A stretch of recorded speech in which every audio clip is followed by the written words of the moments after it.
함께 성경 말씀을 암송하고 묵상하는 시간입니다. 오늘은 5월 19일 주일 아침입니다. 주위에 계신 형제 자매님들과 반갑게 인사 나누시기 바랍니다.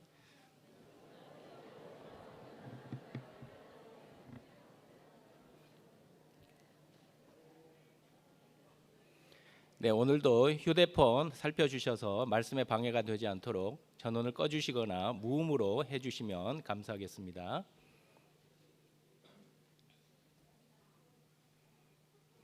네, 그럼 속죄에 대하여 지난주 레위기 17장 11절 말씀 천천히 두 번 암송하시면서 묵상하도록 하시겠습니다.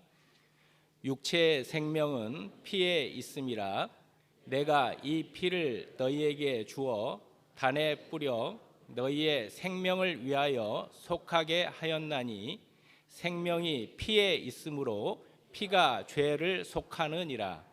레위기 17장 11절 말씀. 육체의 생명은 피에 있음이라 내가 이 피를 너희에게 주어 단에 뿌려 너희의 생명을 위하여 속하게 하였나니 생명이 피에 있으므로 피가 죄를 속하느니라. 레위기 17장 11절 말씀. 이번 주도 속죄에 대하여 이사야 1장 18절 말씀 천천히 두 번 암송하시면서 묵상하도록 하시겠습니다. 여호와께서 말씀하시되 오라 우리가 서로 변론하자. 너희 죄가 주홍 같을지라도 눈과 같이 희어질 것이요 진홍같이 붉을지라도 양털같이 되리라. 이사야 1장 18절 말씀. 여호와께서 말씀하시되 오라 우리가 서로 변론하자. 너희 죄가 주홍 같을지라도 눈과 같이 희어질 것이요 진홍같이 붉을지라도 양털같이 되리라. 이사야 1장 18절 말씀. 다음 주는 속죄에 대하여 이사야 38장 17절 말씀 성경책이나 소식지를 보시고 천천히 두 번 암송하시면서 묵상하시겠습니다. 보옵소서 내게 큰 고통을 더하신 것은 내게 평안을 주려 하심이라. 주께서 나의 영혼을 사랑하사 멸망의 구덩이에서 건지셨고 나의 모든 죄는 주의 등 뒤에 던지셨나이다. 이사야 38장 17절 말씀. 보옵소서 내게 큰 고통을 더하신 것은 내게 평안을 주려 하심이라. 주께서 나의 영혼을 사랑하사 멸망의 구덩이에서 건지셨고 나의 모든 죄는 주의 등 뒤에 던지셨나이다. 이사야 38장 17절 말씀. 찬양대 찬송 후에 서울중앙교회 박종천 목사님께서 말씀을 전해 주시겠습니다.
안녕하십니까?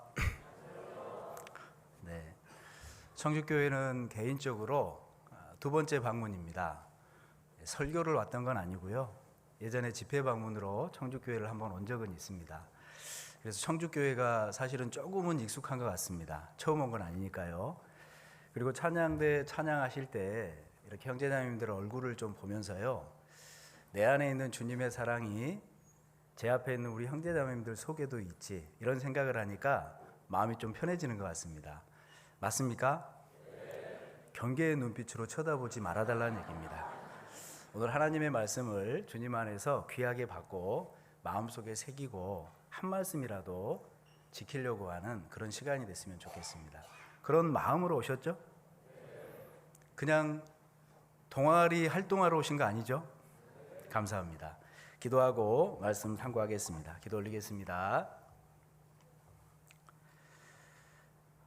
사랑과 은혜가 많으신 고마우신 우리 아버지 하나님, 하나님의 살아계심부터 하나님의 그 크신 사랑까지 우리 마음속에 알고 믿게 해주심으로 이제 언제라도 하나님 앞에 서면 영원한 천국이라는 귀한 소망 가지고 살아갈 수 있도록 이끌어 주심에 감사를 드립니다.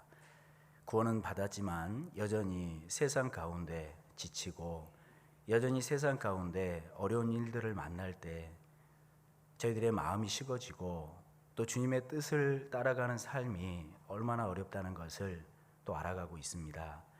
그러하기에 하나님께서 우리에게 말씀을 주시고 그러하기에 믿는 무리 안에서 교제하기를 원하심을 잘 알고 있습니다. 때마다 시마다 우리에게 말씀을 주실 때 이 말씀이 힘과 위로가 되고 이 말씀이 올바른 기준이 되어서 어찌하든지 시간이 지나면 지날수록 우리의 삶이 변하고 어려운 순간 때마다 말씀이 힘과 위로가 되므로 능히 모든 어려움을 이겨낼 수 있도록 도와주시옵소서. 그래서 주님께서 허락하신 이 믿음의 길을 끝까지 잘 걸어갈 수 있도록 붙들어 주시기를 간절히 원합니다.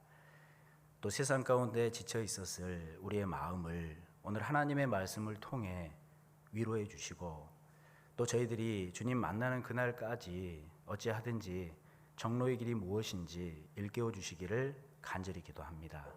그래서 우리가 주님 만나는 날 잘했다라는 귀한 칭찬과 영광과 존귀를 얻을 수 있도록 도와주시옵소서. 어찌하든지 남은 삶이 우리 주님께 더 가까이 하는 귀한 삶이 될 수 있도록 도와주시옵소서.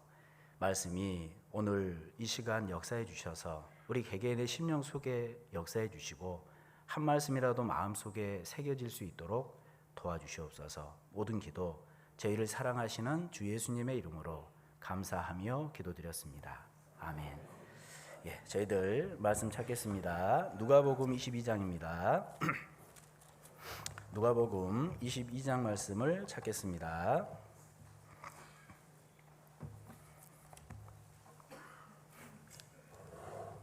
누가복음 22장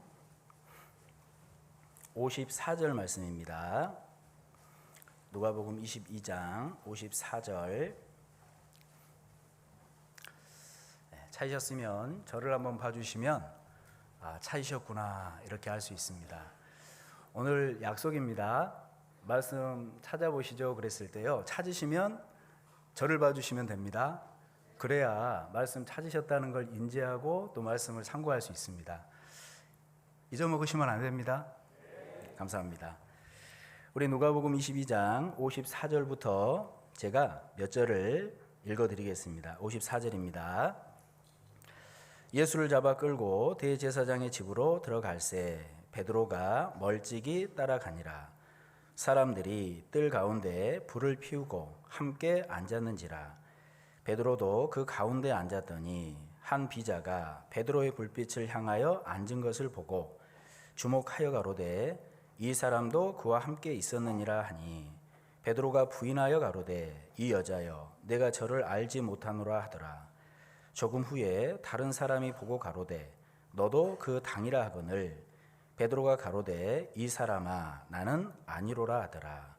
한 시쯤 있다가 또 한 사람이 장담하여 가로되 이는 갈릴리 사람이니 참으로 그와 함께 있었느니라.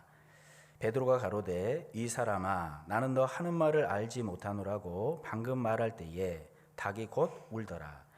주께서 돌이켜 베드로를 보시니 베드로가 주의 말씀 곧 오늘 닭 울기 전에 내가 3번 나를 부인하리라 하심이 생각나서 밖에 나가서 심히 통곡하니라.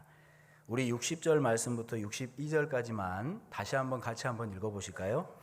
베드로가 가로되 이 사람아 나는 너 하는 말을 알지 못하노라고 방금 말할 때에 닭이 곧 울더라. 주께서 돌이켜 베드로를 보시니 베드로가 주의 말씀 곧 오늘 닭 울기 전에 내가 3번 나를 부인하리라 하심이 생각나서 밖에 나가서 심히 통곡하니라. 네, 오늘은 누가복음 22장을 통해서 구원받은 이후에 주께 가까이 하는 삶이 얼마나 중요한지 생각을 해볼까 합니다. 사실 우리가 이 세상에 살 때도 어떤 물건을 하나 살 때 대충 사는 법이 없잖아요. 가까이 가서 쳐다보고 찔러도 보고 내가 이 비용을 지불해도 되겠다, 이런 마음이 들 때 비용을 지불하고 그 물건을 삽니다. 이 세상에 살 때도 물건 하나 살 때 이렇게 신중을 기한다면 신앙생활은 더 말할 것이 없을 겁니다. 사실 신앙생활의 모든 것은 영혼과 연결이 되어 있지 않습니까? 이 세상에 살 때 내가 신앙생활을 어떻게 하느냐에 따라서 하나님 만났을 때 영광이 다른 겁니다. 그렇기 때문에 신앙생활 속에서 우리를 구원해 주시고 구원받은 이후에 나의 삶에 동행하시는 하나님께 가까이 한다는 것은 더욱더 중요한 문제입니다. 그래서 오늘 본문을 통해서 주님께 더 가까이 하는 것이 얼마나 중요한 부분인지 생각을 해볼까 합니다. 베드로가, 우리가 이 본문을 보면 베드로가 예수님을 3번 부인한 사건을 우리가 잘 알고 있습니다. 이 본문은 우리에게 너무 익숙한 내용이죠. 물론 이때 당시에 베드로가 구원은 아닐지라도 성경의 모든 내용은 구원받은 그리스도인들에게 교훈이 됩니다. 보십시오. 베드로가 예수님을 3번 부인하는 사건입니다. 물론 예수님을 3번 부인했을 땐 여러 가지 이유가 있었을 겁니다. 그런데 그 중에 가장 큰 이유가 본문에서 소개되고 있습니다. 다시 본문을 보시죠. 54절, 누가복음 22장 54절 제가 읽겠습니다. 예수를 잡아 끌고 대제사장의 집으로 들어갈새 베드로가 남은 말씀 같이 읽어보실까요? 멀찍이 따라가니라. 여러 가지 이유가 있었겠지만 베드로가 예수님을 부인했을 땐 가장 큰 이유가 멀찍이 따라가니라. 사실 베드로는요, 예수님과 3년 반 동안 함께 지냈던 사람입니다. 예수님의 말씀을 들었고 예수님이 보이신 많은 이적을 눈으로 봤던 사람이지 않습니까? 그런데 예수님이 십자가 앞에 끌려가실 때 그 예수님을 멀찍이 따라가니라, 이렇게 말씀을 하고 있습니다. 베드로가 3년 반 동안 예수님과 함께 있기 때문에 그 예수님의 결국은 궁금했던 것 같아요. 마태복음 27장에 병행 구절이 있는데 멀찍이 따라가니라, 이 말씀 앞에 그 결국이 궁금하여, 이런 말씀이 있습니다. 실제로 구원받은 그리스도인도 이러한 실수를 할 수 있습니다. 우리는 말씀을 통해서 눈에 보이지 않지만 분명히 하나님이 살아계심도 믿고 그 하나님 앞에 얼마나 비참한 죄인이었는지 말씀을 통해 깨달았습니다. 그런데 지옥 갈 수밖에 없던 비참한 운명들을 예수님의 보혈로 그 모든 죄를 깨끗하게 해주심으로 건져주신 겁니다. 그 사랑의 어떠함을 말씀을 통해 알고 믿은 사람들이 그리스도인들이지 않습니까? 그런데 구원은 받았지만 여전히 죄성이 있습니다. 구원은 받았지만 여전히 세상 속에 살고 있습니다. 그러니까 어떻습니까? 하나님 살아계신 거 알아요. 하나님의 사랑도 분명히 안다니까요. 그런데 베드로처럼 적당히 주님과 나의 사이에 어느 정도 거리를 두고 그러한 모습으로 신앙생활을 할 수가 있다는 겁니다. 그런데 그거 아십니까? 주님과 나 사이에 어느 정도 거리가 생기고 틈이 생기지 않습니까? 그 순간을 사단 마귀는 가만히 두지 않습니다. 그렇게 멀찍이 어느 정도 적당한 거리를 두고 신앙생활을 하려고 하면 사단 마귀는 벌써 우리의 마음을 흔들기 시작합니다. 시간이 지나면 지날수록 초점이 흐려집니다. 초점이 흐려진 그리스도인은 목적을 잃고 삽니다. 구원받았다 하지만 세상 사람들처럼 똑같이 살 수 있다는 겁니다. 그래서 구원받은 이후에 정말 주님께 가까이 붙어서 초점을 주님께 명확히 하는 것이 얼마나 중요한지 모릅니다. 우리 성경 가운데 정말 주님을 멀리함으로 초점이 점점 흐려짐으로 결국 신앙을 실패한 많은 인물들이 소개가 되고 있습니다. 아브라함의 조카 누구죠? 여기 저 혼자 있는 거 아니지 않습니까? 아브라함의 조카가 누구죠? 롯입니다. 아브라함과 롯이 그 애굽이라는 세상의 그림자죠. 내려갔던 적이 있습니다. 다시 올라왔죠. 아브라함은 감사하게도 초점을 바로 잡았습니다. 그런데 롯은 초점을 계속 잃고 살았던 것 같아요. 결국 아브라함과 떨어지게 되는 계기가 생겼습니다. 사실 아브라함이 롯에게 택하라 할 때 그렇게 멀리 갈 거라고는 생각 못했을 거예요. 그런데 롯의 눈에는 죄악의 도시인 소돔이 에덴 동산같이 보였다 되어 있지 않습니까? 이유가 뭘까요? 초점이 흐려져 있다니까요. 마음에 세상이 들어와 있다니까요. 이미 거리가 멀어져 있다니까요. 그러니까 그 죄악의 도시 소돔이 에덴 동산같이 보였다 이렇게 말씀을 하고 있습니다. 양심은 있었던지라 처음부터 소돔 속으로 들어가진 않습니다. 니어 소돔, 소돔 근처로 가요. 그러다가 결국 인 소돔, 소돔 속으로 들어갑니다. 롯의 결말의 어떠함을 우리가 너무나도 잘 알고 있습니다. 초점이 흐려지지 않습니까? 결국이 좋지를 못합니다. 사울도 마찬가지죠. 사울은 겸손의 사람이었습니다. 사울은 실제로 순종의 사람이었습니다. 하나님께 기름 부음을 받았죠. 시간이 가면 갈수록 어떻게 변해갑니까? 불신의 모습으로 변해갑니다. 초점이 흐려져 가는 겁니다. 불신이 들어오다 보니까 하나님의 말씀에 불순종하는 모습을 낳습니다. 결국 그 사울의 결국이 어떻습니까? 스스로의 칼에 스스로 죽는 그런 비참한 결국이 있잖아요. 사울이 그러한 비참한 결국을 맞을 수밖에 없었던 이유가 뭘 것 같으십니까? 초점이 흐려지고 있는 겁니다. 하나님과 거리가 멀어지고 있는 겁니다. 그러니까 불신이 생기죠. 그러니까 불순종의 모습으로 살아가죠. 우리 성경 속에 이러한 인물들이 너무나도 많습니다. 마가 요한 1차 선교여행 당시에 사도 바울 일행과 호기롭게 선교여행을 떠났습니다. 우리가 성경을 보면요, 마가 요한은 꽤 부유했던 사람인 것 같아요. 편한 삶을 살았던 사람인 것 같습니다. 사도 바울과 함께하는 선교여행은 결코 넉넉한 삶은 아니지 않습니까? 시간을 보내다 보니까 너무 힘든 겁니다. 초점이 점점 흐려져 가고 있죠. 육신의 어려움 때문에 결국 돌아버리고 말지 않습니까? 물론 마가 요한은 감사하게도 나중엔 다시 주님 안으로 돌아간 사람입니다. 결국 여러 가지 육신의 어려움이 생겨도 초점이 흐려지고 주님을 부인할 수도 있다는 것이 성경의 교훈인 겁니다. 우리가 잘 알고 있는 가룟 유다도 마찬가지잖아요. 성경의 가장 비극적인 인물 중에 한 사람입니다. 가룟 유다는 오직 초점이 돈에 있었습니다. 사실 돈깨를 맡으려면요, 가룟 유다보다는 누가 더 합당할까요?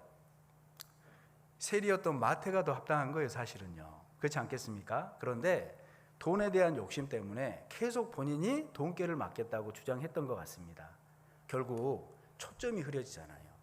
예수님이랑 3년 반 함께 했지만 돈에 대한 초점만 있었기 때문에 그 주님에 대한 어떠함도 알지 못하고 결국 어떻게 됩니까? 그 예수님을 부인하고 맙니다. 그리고 스스로 목매어 죽을 수밖에 없었잖아요. 성경은 이렇듯 초점이 흐려지면 주님을 부인할 수밖에 없다고, 그리고 그 결국은 이렇듯 비참할 뿐이라고 우리에게 교훈하고 있습니다. 반대로 초점이 명확한 사람들은 그 끝도 좋았습니다. 지금도 하나님의 영광 앞에 분명히 살고 있을 겁니다. 대표적인 인물이 있죠. 세례 요한, 사도 바울입니다. 세례 요한의 초점은 오직 그리스도였어요. 제가 말로만 계속하니까 눈빛이 벌써 흐려져 가는 것 같습니다. 이 말씀을 한번 찾아보시죠. 요한복음 1장 요한복음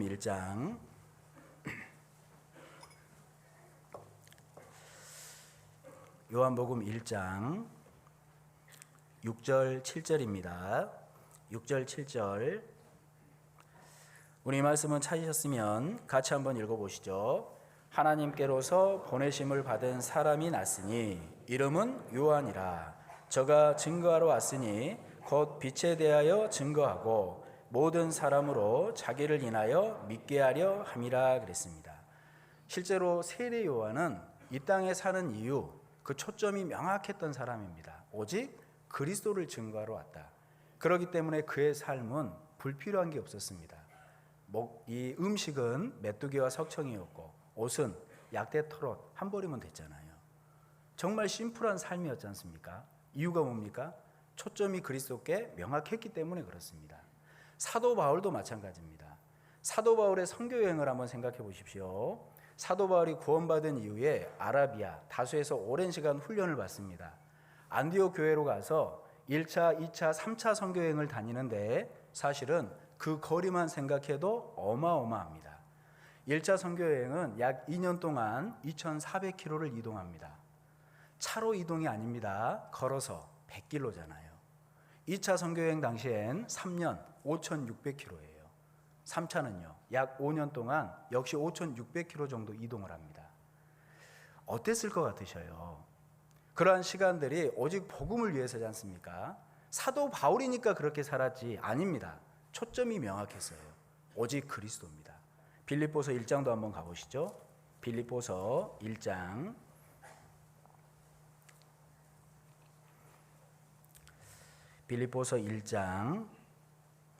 20절입니다. 20절, 21절 이 두 절 말씀을 역시 함께 읽겠습니다.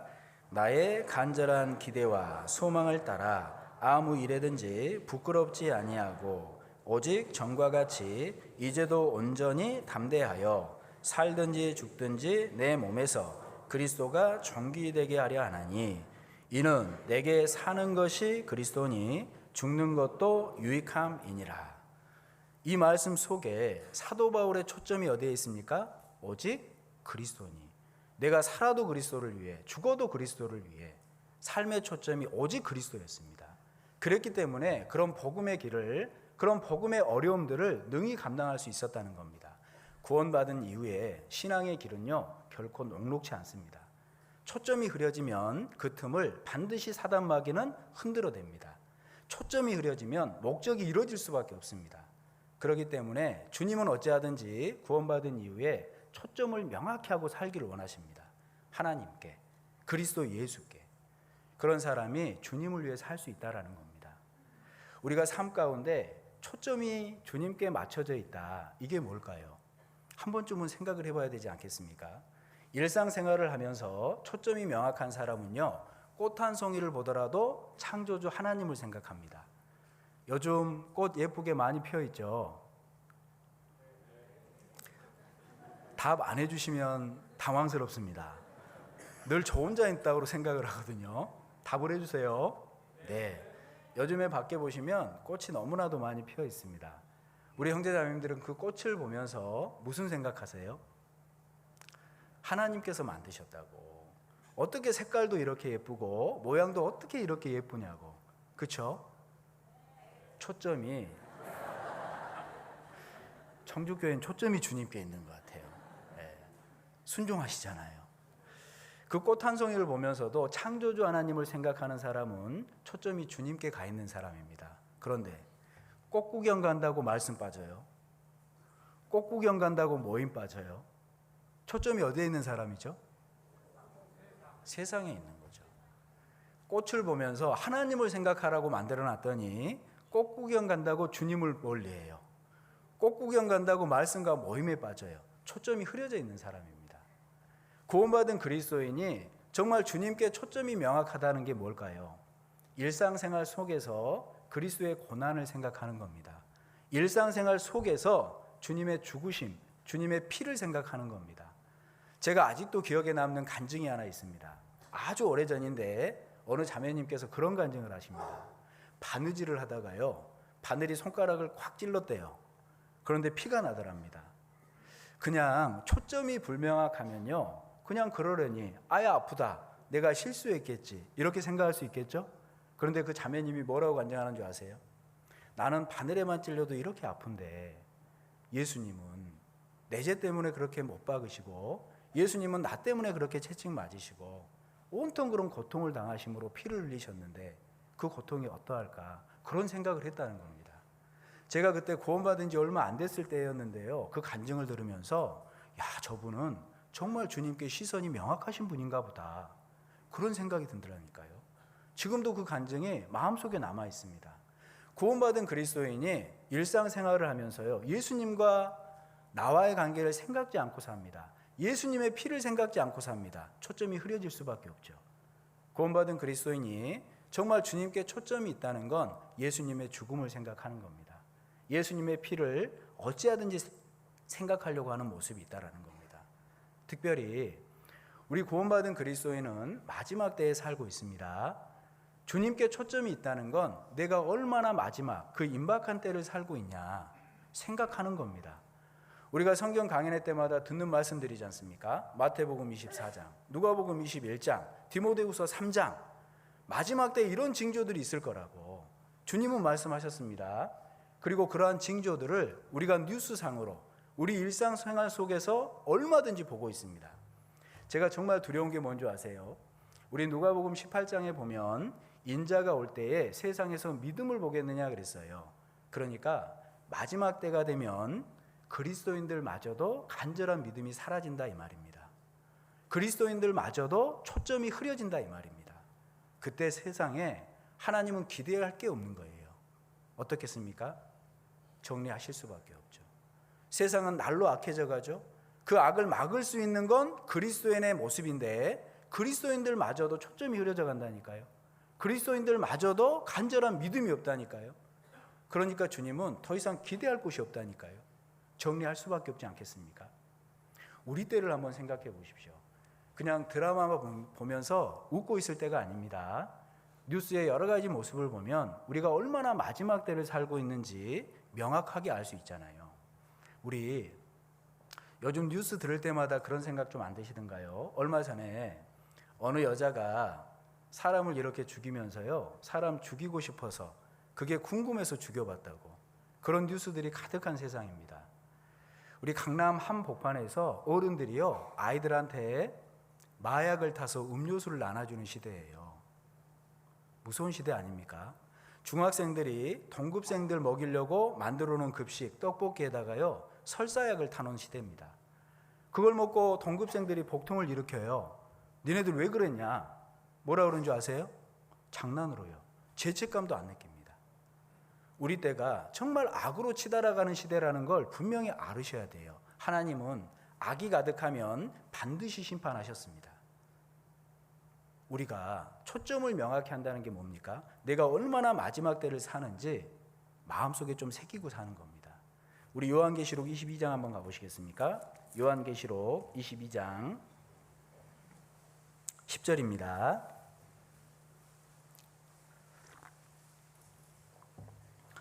요한계시록 22장 10절 말씀부터 12절까지입니다. 12절까지 찾으셨으면 어디를 보시죠? 네, 감사합니다. 저를 봐주십니다. 10절부터 제가 12절까지 한번 읽어보겠습니다. 또 내게 말하되 이 책의 예언의 말씀을 임봉하지 말라. 때가 가까우니라. 불의를 하는 자는 그대로 불의를 하고 더러운 자는 그대로 더럽고 의로운 자는 그대로 의를 행하고 거룩한 자는 그대로 거룩되게 하라. 보라, 내가 속히 오리니 내가 줄 상이 내게 있어 각 사람에게 그의 일한 대로 갚아주리라. 우리 10절 말씀에 또 내게 말하되 이 책의 예언의 말씀을 임봉하지 말라. 때가 가까우니라 그랬습니다. 우리 요한계시록 1장에 보면 요한계시록을 기록한 이유가 뭐냐? 보이시려고 기록했다라고 말씀하셨어요. 그런데 불과 얼마 전까지만 해도요, 요한계시록이 이해가 안 되는 내용들이 많았습니다. 제가 중학교 때 제 친구 중에 한 어머니께서요, 제가 그때 구원받은 사람은 아니었는데 종천아 성경 한번 배워보자. 요한계시록 13장에 666이 있는데 이게 무슨 내용인지 모르겠어. 근데 이게 그대로 될 거래. 그게 제가 구원받고 생각이 나더라니까요. 그런데 요한계시록 13장에 666 얘기, 우리가 성경 강연회 때마다 듣는 얘기 아닙니까? 우리가 눈으로 보고 있는 내용 아닙니까? 사실 요한계시록은 보이시려고 기록한 책입니다. 그렇기 때문에 마지막 때가 되면 이 책의 말씀을 임봉하지 말라. 그게 무슨 말씀입니까? 다 풀린다는 내용이에요. 지금 요한계시록은 문자 그대로 구체적으로 무슨 내용인지 다 알 수 있는 시대에 살고 있습니다. 이 책의 말씀을 임봉하지 말라. 때가 가까우니라. 그만큼 가까웠다는 겁니다. 그러면서 마지막 때를 사는 그리스도인이 어떻게 살아야겠냐? 11절은 경건하게 살아야 되는 거다. 아니 더럽게 사는 사람들이야 그대로 살든지 말든지 내비두고 구원받은 너희들은 깨끗하게 살아야 될 거 아니냐. 12절은 무슨 말씀입니까? 마지막 때가 임박했다면 정말 중요한 모습이 뭐냐? 주님의 일에 함께 동참하는 거다. 기회 되는 대로 정말 주님을 위해 살아보는 거다. 일한 대로 갚아주리라 그러셨잖아요. 그렇기 때문에 정말 내가 마지막 때를 사는 그리스도인이다. 초점이 명확한 그리스도인은요, 할 수 있는 대로 깨끗하게 살려고 합니다. 할 수 있는 대로 주님의 일에 동참하려고 합니다. 마지막 때니까요. 초점이 명확하니까요. 그리고 구원받은 그리스도인은 어찌하든지 초점이 어디에 가 있어야 됩니까? 영원한 세상에 가 있어야 되는 겁니다. 하나님이 주실 영광에 가 있어야 되는 거예요. 우리 형제자매님들께서 이 세상에서도 살아야 됩니다. 그렇기 때문에 한 달 월급 받으려고 일찍 일어나시잖아요. 상사가 모욕적인 발언을 해도 물론 그리스도인이니까 참는 부분도 있지만 월급 받아야 되니까 참는 부분도 있지 않습니까? 세상에서 경제생활을 해야 되니까 이런 어려움들을 능히 감당하고 살아갑니다. 그럼 한번 여쭤보죠. 주님이 우리에게 주실 영광이 정말 이 세상 한 달 월급보다 못할까요? 주님이 주실 영광이 얼마나 큰 줄 안다면 내가 이 세상에서 주님을 위한 모든 어려움들은 좀 감당하고자 하는 마음이 분명히 있지 않겠습니까? 쉬운 예를 하나 들어보죠. 제가 여기 계신 모든 분들이 2024년 남은 시간 동안 정말 부득이한 사정이 없다면 말씀에 안 빠지시고, 정말 부득이한 사정이 없다면 모임 안 빠지시고, 특히 내일부터 집회가 있습니다. 집회는 더더욱 안 빠지시고 전도하고 정말 주님을 위해서 함께 일하자면 함께 동참하고 그렇게 잘 하시면 2024년 마지막 날 제가 10억씩 드릴게요. 오늘 제일 밝은 표정을 봤어요. 제가. 얼마를 드린다고요? 물론 저는 그런 능력이 없어요. 그런데 진짜 그런 능력이 있고 약속하시면 이루는 사람이 그런 약속을 했다고 쳐보죠. 형제자매님들, 그렇게 사실랍니까? 안 사실랍니까?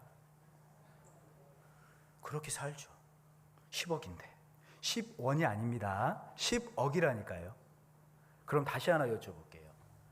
10억을 위해서도 내가 그렇게 살겠습니다. 이렇게 얘기하셨습니다. 그러면 하나님이 주실 영광이 큰가요? 10억이 큰가요? 정말 그렇게 생각하십니까? 정말 그렇게 생각하시면 10억 준다고 할 때 그렇게 살아야지 그 마음은요 더 견고해져야 되는 겁니다. 구원받은 그리스도인은 하나님이 주실 영광에 초점만 명확하다면 이 세상이 전부가 아니잖아요. 영원한 세상이 분명히 있다라는 것을 거짓 없는 성경을 통해 믿고 사는 사람들 아닙니까? 그렇다면 영원한 세상과 영광에 초점이 있다면 어떻게 살까요? 하나님은 어찌하든지 구원받은 그리스도인들이 초점을 명확히 하고 살기를 원하십니다. 그러한 모습을 아름답게 보세요. 그러한 그리스도인은 시간이 지나면 지날수록 하나님이 주실 영광을 더 크게 보고 살아갑니다. 우리 아가서 1장 한번 가보실까요? 아가서 시편, 잠언, 전도서, 아가서입니다. 아가서 1장 15절을 보시죠. 아가서 1장 15절. 우리 청주교회 형제자매님들은 기억력이 정말 좋으신 것 같습니다. 찾으시고 저를 이렇게 뚫어지게 쳐다보고 계세요. 1장 15절 찾으셨으면 같이 한번 읽어보실까요? 내 사랑아 너는 어여쁘고 어여쁘다. 내 눈이 비둘기 같구나. 주님께서 우리에게 하시는 말씀입니다. 내 사랑아 너는 어여쁘고 어여쁘다. 내 눈이 비둘기 같구나. 우리 비둘기의 눈을 이렇게 관찰을 해보면요, 눈동자를 못 굴린답니다. 왜냐하면 안구 근력이 없대요. 그래서 다른 데를 보려면 어떻게 하는 줄 아세요? 고개를 돌려야 돼요. 이렇게. 우리는 이렇게 보면서도 눈동자를 얼마나 잘 돌립니까? 그렇죠? 근데 비둘기는 그럴 수가 없다는 겁니다. 그런데 그러한 비둘기의 눈을 아름답게 보신답니다. 이유가 뭘까요? 구원받은 그리스도인이 초점이 명확해요. 하나님께, 예수님께, 영원한 세상에 정말 마지막 때를 살아간다라는 그러한 명확한 초점을 갖고 삽니다. 하나님은 그러한 모습을 아름답게 보신답니다. 그런데 시간이 지나면 이 사람의 눈이 점점 커집니다. 아가서 7장 가볼까요? 아가서 7장 4절입니다. 아가서 7장 4절 찾으셨으면 이 말씀은 제가 읽겠습니다. 목은 상하망대 같구나. 눈은 헤스본 바드라빛 문 곁에 목 같고 코는 다메섹을 향한 레바논 망대 같구나. 정말 하나님이 보시는 귀한 그리스도인의 모습을 설명을 하고 있습니다. 그런데 눈을 뭐라고 얘기하고 있죠? 헤스본 바드라빛 문 곁 목 같고 그랬어요. 여기에서 못이 뭘 얘기하는 줄 아시죠?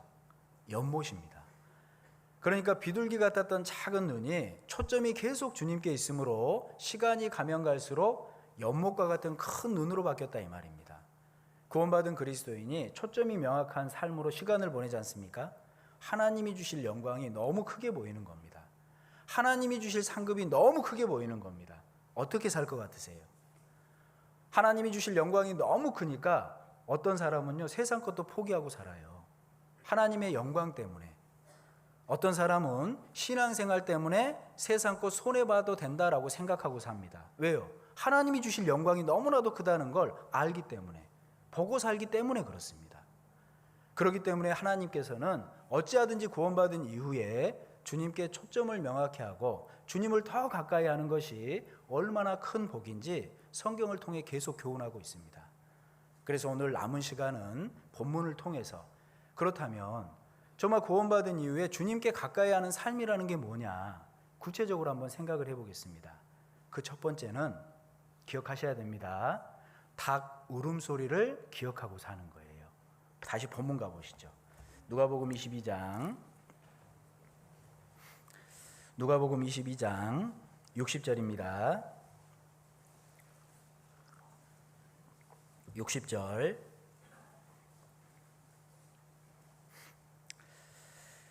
본문은 잡아놓으시면 좋겠습니다. 자주 찾아올 거거든요. 누가복음 22장 60절 말씀 한 절만 제가 다시 읽겠습니다. 베드로가 가로되 이 사람아 나는 너 하는 말을 알지 못하노라고 방금 말할 때에 닭이 곧 울더라 그러셨습니다. 베드로는요 주님을 위해서라면 제가 목숨도 버리겠습니다. 그럴 때 용감했던 사람입니다. 그런데 예수님이 십자가에 끌려가실 때에 예수님을 3번이나 부인했잖아요. 예수님이 말씀하셨어요. 네가 닭 울기 전에 나를 3번 부인할 거라고. 베드로는요 그럴 일 없을 거라고. 그런데 결국 그러한 모습이 있었습니다. 예수님을 3번 부인하고 나니까 닭이 곧 울더라. 마가복음 14장에 보면 그거 아십니까? 다른 번역에는요 예수님을 맨 처음에 부인했을 때 닭이 처음 울었더라 이런 말씀이 표현되어 있습니다. 그리고 나서 3번 부인했을 때 닭이 곧 2번 울더라 그랬거든요. 하나님은 베드로가 예수님 부인하기를 원치 않으셨을 거예요. 사인도 주십니다. 내가 너한테 그 말 했잖아. 거기서 멈춰야 돼. 그럼에도 불구하고 기억하지 못함으로 3번 부인했던 겁니다. 그제서야 닭이 곧 울었다는 겁니다. 베드로는 이후에 회심했죠. 그리고 주님을 위해서 목숨까지 버리는 귀한 삶을 살았습니다. 베드로가 정말 그러한 삶을 끝까지 살 수 있었던 이유는요 닭 울음소리였을 겁니다. 복음을 위해 살면서 어려움이 왜 없었겠습니까?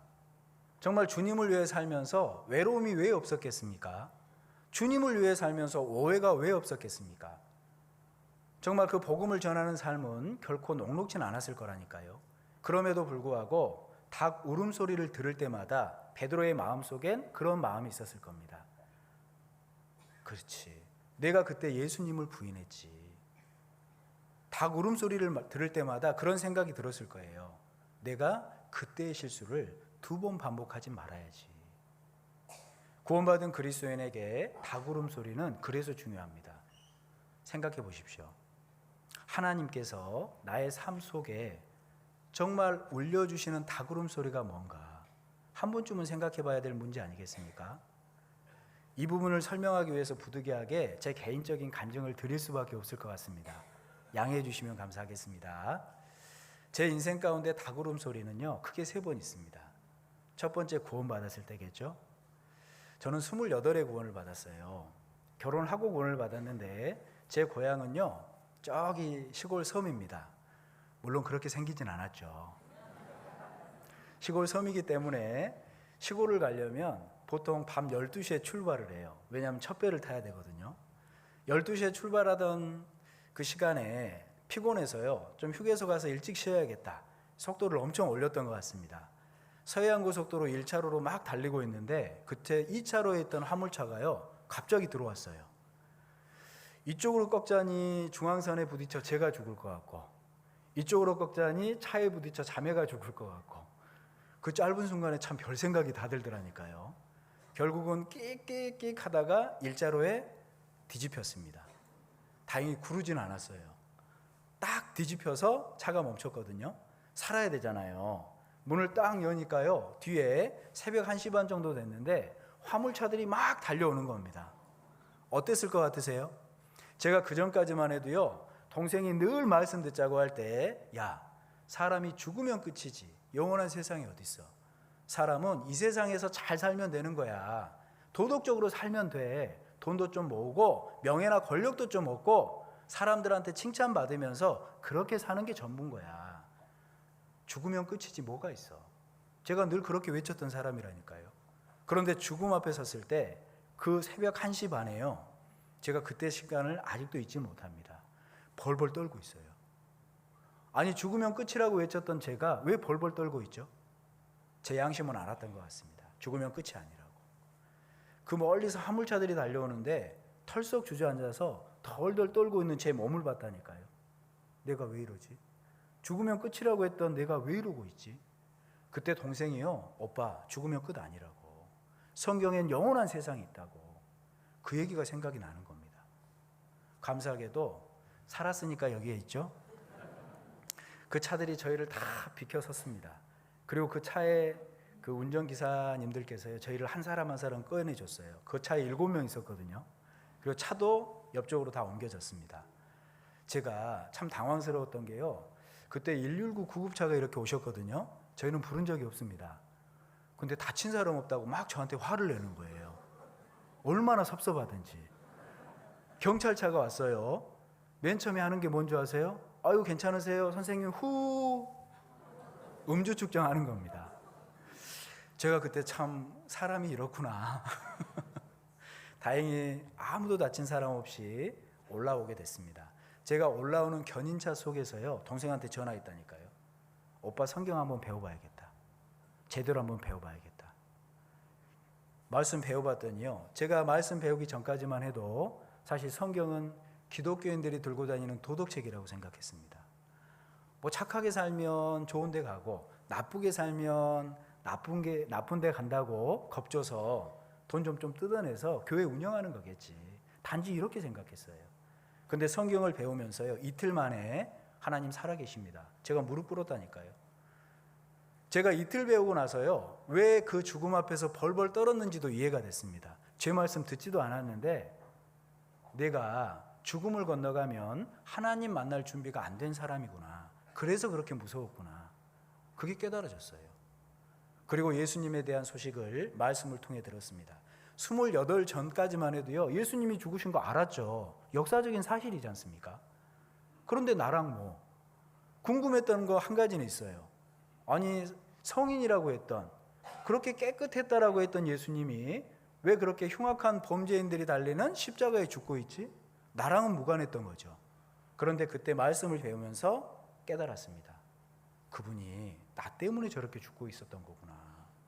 그 사랑이 딱 깨달아지니까요, 참 마음속에 편안함도 있었지만 마음속에요, 내가 남은 삶을 그럼 어떻게 해야 됩니까?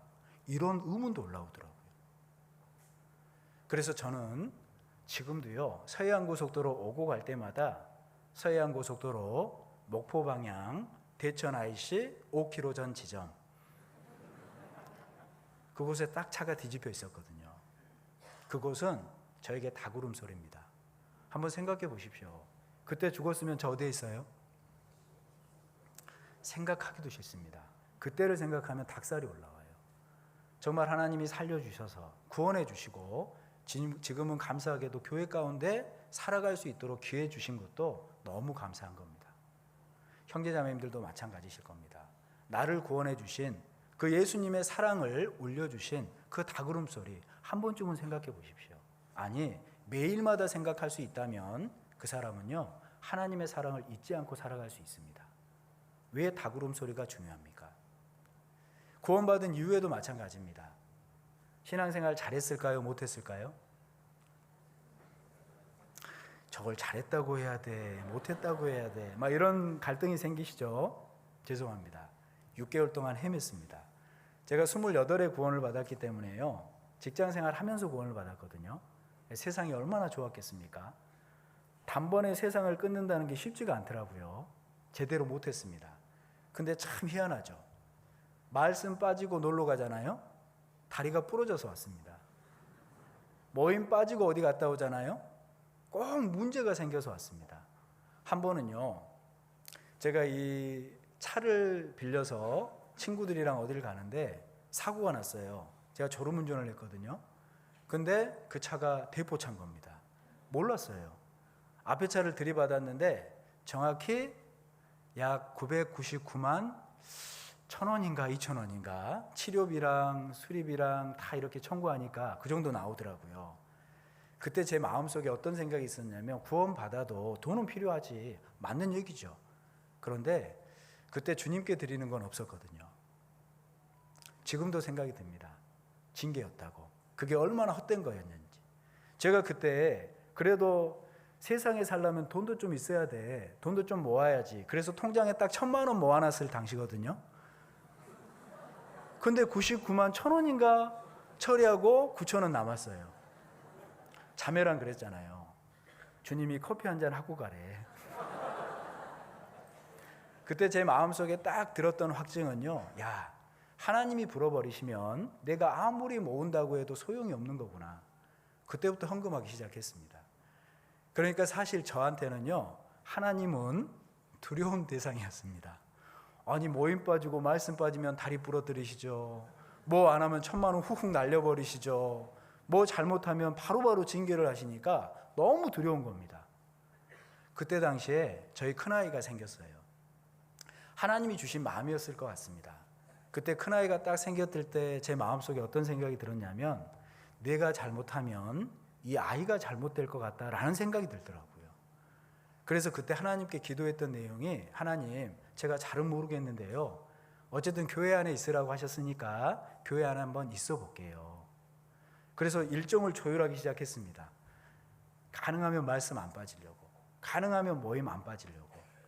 그렇게 하다 보니까 놀라운 일이 생기더라고요. 처음엔 구원 받았어도요, 육신이 있으니까 주일날 1시간 반 말씀 듣는 거, 그때만 해도 3시간 가까이 성경 강연을 했잖아요. 그걸 듣는 게 쉽지가 않은 겁니다. 그런데 한 형제님이 지나가면서, 형제님 오늘 말씀 꿀같이 달지 않았어요?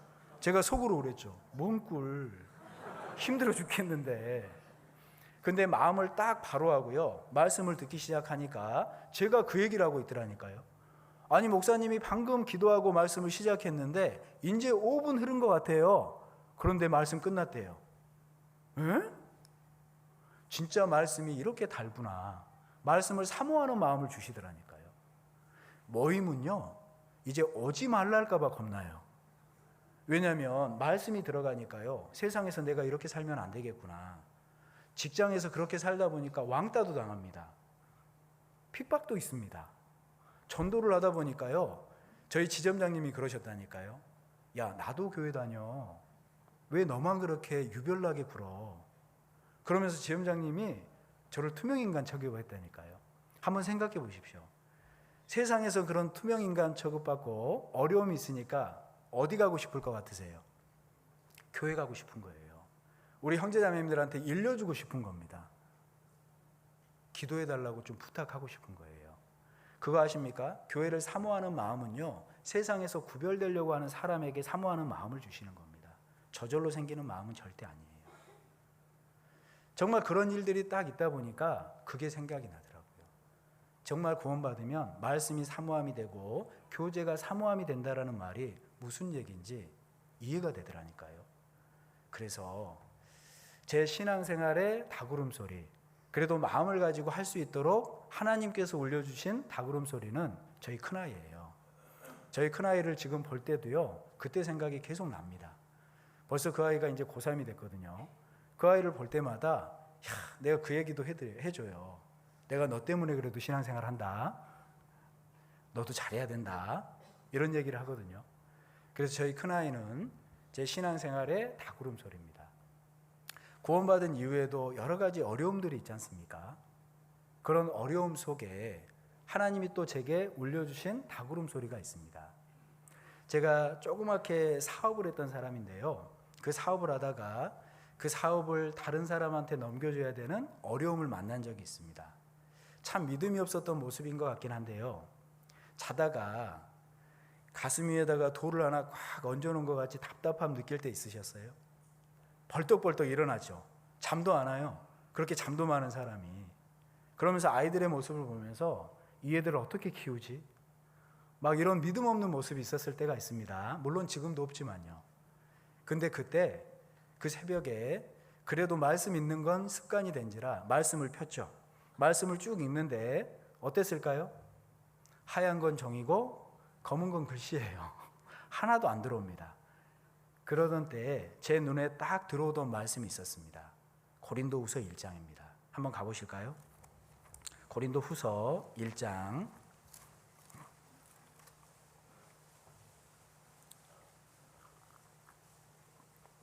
8절부터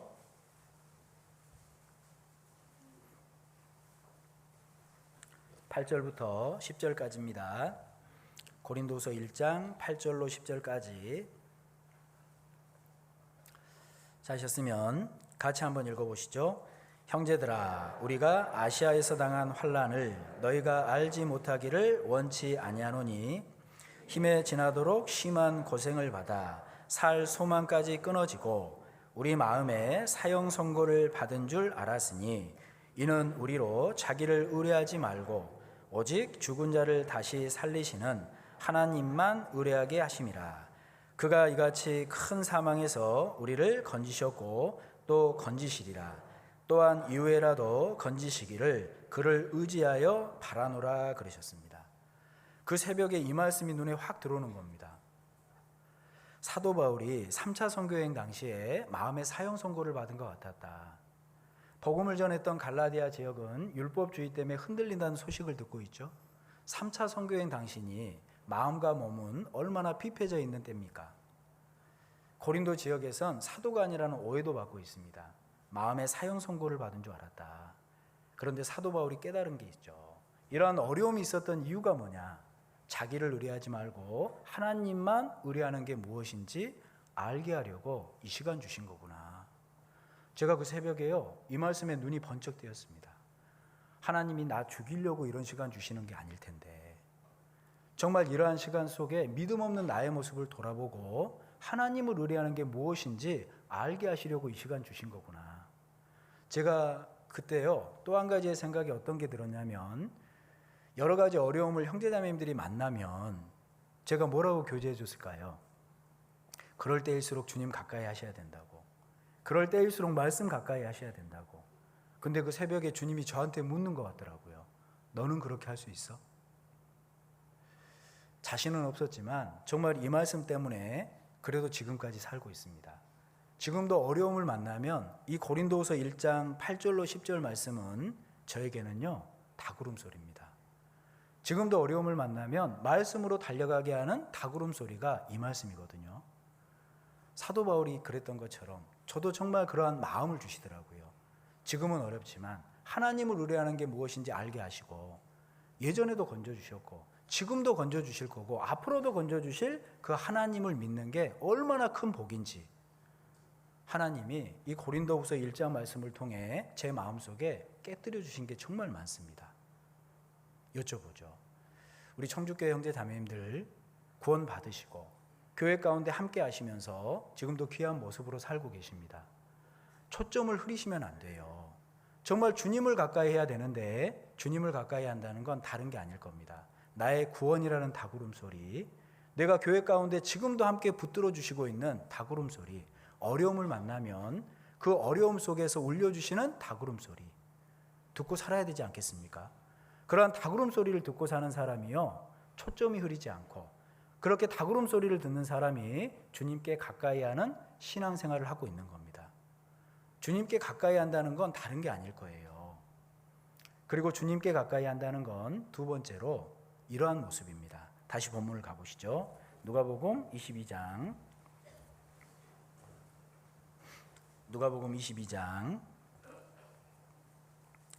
61절입니다. 61절 말씀을 제가 다시 한번 읽겠습니다.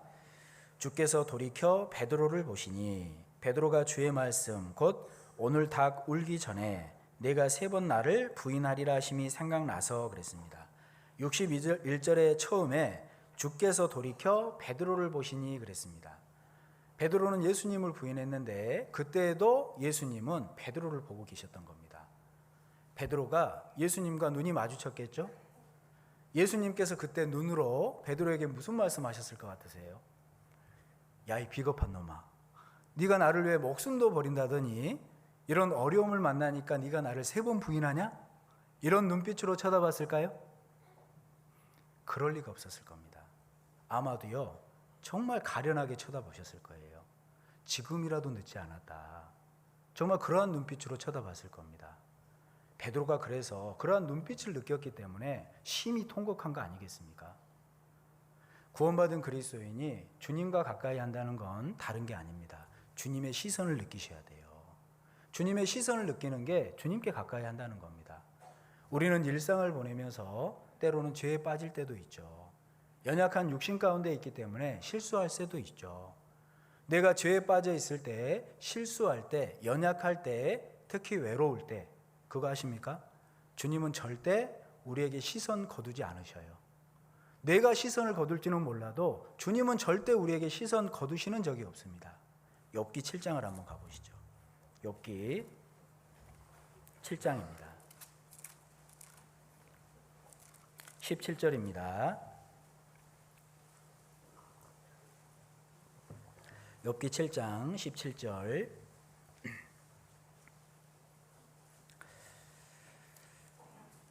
욥기 7장 17절 찾으셨으면 19절까지 제가 한번 읽어보겠습니다. 사람이 무엇이간데 주께서 크게 여기사 그에게 마음을 두시고 아침마다 권징하시며 분초마다 시험하시나이까. 19절은 같이 한번 읽어보시죠. 주께서 내게서 눈을 돌이키지 아니하시며 나의 침 삼킬 동안도 나를 놓지 아니하시기를 어느 때까지 하시리이까. 주께서 내게 눈을 돌이키지 아니하시며 나의 침 삼킬 동안도 나를 놓지 아니하시기를 어느 때까지 하시리이까. 우리 형제자매님들 침 한번 삼켜보시겠습니까? 오랜 시간입니까? 찰나의 순간입니까? 찰나의 순간이잖아요. 그러한 순간마저도 주님은 나에게 시선을 거두지 않겠다는 겁니다. 내가 죄 가운데 있을지라도, 내가 실수하는 순간 가운데라도, 내가 주님을 잊고 살 때라도, 내가 애로움을 느낄 때라도, 내가 여러 가지 어려움을 만날 때라도 주님은요, 나에게 시선 거두지 않겠다는 겁니다. 그러면 정말 그러한 시선을 놓지 않겠다라고 하는 하나님의 말씀 앞에 이제는 우리도 좀 다짐해야 되지 않습니까? 하나님이 저에게 시선 안 놓치시니까요, 저도 이제는 좀 주님께 시선 좀 드리겠습니다. 주님은 나를 놓지 않으시는데 저는 실수투성이라 때로는 놓치고 삽니다. 하지만 정말 주님께 가까이 한다는 게 그 시선을 놓치지 않고 저 역시 주님께 시선을 드리는 것, 정말 그게 주님께 가까이 하는 거라고 했으니 제가 그런 시선을 느끼고 그리고 내 시선도 주님께 드리겠습니다. 정말 이런 마음이 필요할 겁니다. 우리 시편 121편 1절 말씀 기억하십니까? 내가 산을 향하여 같이 한번 해보시죠. 눈을 들리라. 나의 도움이 어디서 올꼬? 나의 도움이 천지를 지으신 여호와에게서로다. 구원받은 그리스도인에게 시선을 거두지 않겠답니다. 그리고 어려움이 있을 때 도와주시겠답니다. 도움이 되어 주시잖아요. 천지를 지으신 하나님이 나를 도우시겠다. 그럼 어디까지 도우실까요? 우리 마음속에 주님께 가까이 한다는 거 어려운 게 아닙니다. 늘 시선을 인식하고 나도 역시 이제 주님께 좀 시선을 드려야겠다. 이쯤 되면 궁금한 게 있죠. 아니, 하나님은 나한테 시선 안 놓치신다면서요. 저도 시선을 주님께 드리고 사는데요. 그런데 왜 이 어려움은 해결되지 않죠? 그런데 왜 우리 가족들은 아직 구원이 이루어지지 않죠? 그런 의문이 들 때가 있습니다. 기억하셔야 됩니다. 하나님이요, 무능력해서가 아니에요. 하나님께서 무관심해서가 아닙니다. 하나님은 지금 때를 기다리고 계신다. 그런 믿음도 좀 필요하지 않겠습니까? 이사야 18장 한번 가보실까요? 이사야 18장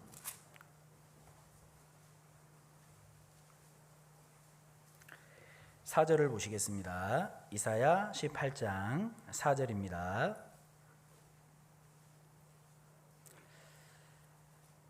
찾으셨으면 이사야 18장 4절 말씀은 같이 한번 읽어보시죠.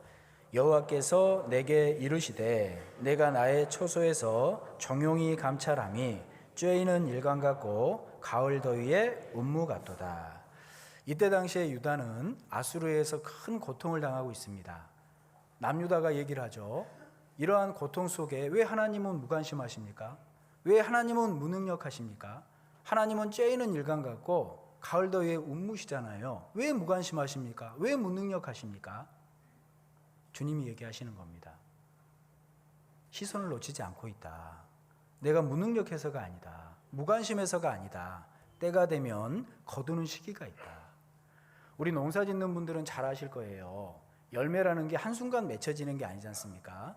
쬐이는 일광이라는 계속되는 시간이 필요하고 가을 운무라는 그 시간이 필요한 겁니다. 그제서야 열매를 맺는 거지 않습니까? 하나님이 우리의 삶 속에 이러한 기다림이 때로는 있을 때가 있다는 겁니다. 내가 주님께 시선을 놓치지 않고만 살아간다면 주님은 늘 우리에게 시선을 두고 계시니까 때가 되면 반드시 하나님은 이루시는 일들이 있습니다. 그러한 믿음을 가지고 때로는 무응답할 때도 기다리는 모습이 필요하지 않습니까? 그래서 구원받은 이후에 주님께 가까이 한다는 건 다른 게 아닙니다. 주님의 시선을 느끼셔야 돼요. 그리고 나도 이제는 주님께 좀 시선을 드리고 살아야겠다. 이게 중요한 겁니다. 그리고 세 번째, 주님께 가까이 한다는 건 다른 게 아닙니다. 말씀이 생각이 나야 돼요. 본문 다시 가보시죠. 누가복음 22장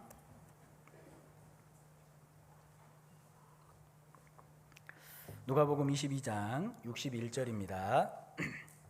61절 우리 말씀은 같이 한번 읽어보시죠.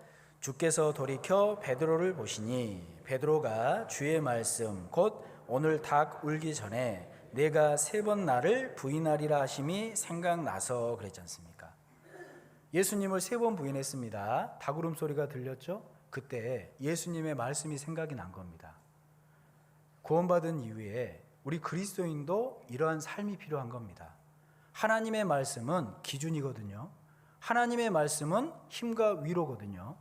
그러니까 어려움을 만날 때 내 마음속에 있는 말씀이 한 절이라도 심겨 있다면 그 말씀이 그 어려움을 이기게 합니다. 그런데 말씀이 없는 사람은 어려움 속에 무너져 버리는 거예요. 우리 요한복음 8장에 보면 예수님께서 유대인들에게 하신 말씀이 있습니다. 너희 속에 내 말이 있을 곳이 없으므로 너희가 나를 죽이려 하는도다.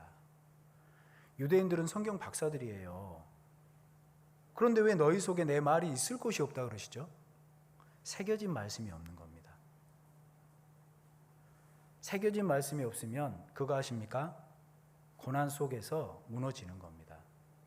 우리 여기 계신 분들은 좀 그런 경험 하신 부분이 많을 겁니다. 저도 맨 처음에 구원받았을 때요, 이해가 안 됐던 한 가지가 있습니다. 자매님들이요, 눈이 시퍼래져서 와요, 교회를. 왜 그런 줄 아시죠? 모르시나 본데요. 교회 간다고 남편분한테 맞습니다. 그땐 그런 일이 많았어요. 그런데 그 자매님께서요, 이제 모임 끝나고 그렇게 맞고도 오셔요. 말씀 끝나고 집에 가면 남편분이 문을 잠가 놓습니다. 안 열어줘요. 그런데 다른 데 가서 주무시면 오해할까 봐 밤새도록 그냥 문 앞에서 주무십니다. 남편이 출근하면 들어가서 또 쉽고 그렇습니다. 한번 생각해 보십시오. 그때 당시에 그런 어려움 속에서도 믿음을 지킬 수 있었던 이유가 뭘까요? 지금처럼 이렇게 유튜브 상으로 말씀이 풍성했던 때가 아니잖아요. 지금처럼 어디만 가면 말씀이 흘러나오는 그런 때가 아니지 않습니까? 그냥 주일 말씀 끝나면 테이프 하나 팔았던 시대 아닙니까? 그런데 그때는요, 테이프 가지고 듣고 또 듣고 한 말씀을 듣고 또 듣고 마음속에 새긴 겁니다. 그 말씀이라는 못이 마음속에 팍 박혀 있으니까요, 그런 어려움 속에서도 믿음을 지킨 겁니다. 그런데 요즘 우리의 모습을 한번 생각해 보십시오. 요즘은요, 신앙의 감기만 걸려도 넘어져 버립니다. 희한한 일 아닙니까? 그때에 비하면 지금은 말씀을 얼마나 넘치는데요. 아니, 마음만 있으면 얼마든지 말씀을 들을 수 있는데요. 왜 그렇습니까? 죄송합니다. 새겨져 있는 말씀이 없는 거예요. 어려움을 만나면 찾아갈 말씀이 없는 겁니다.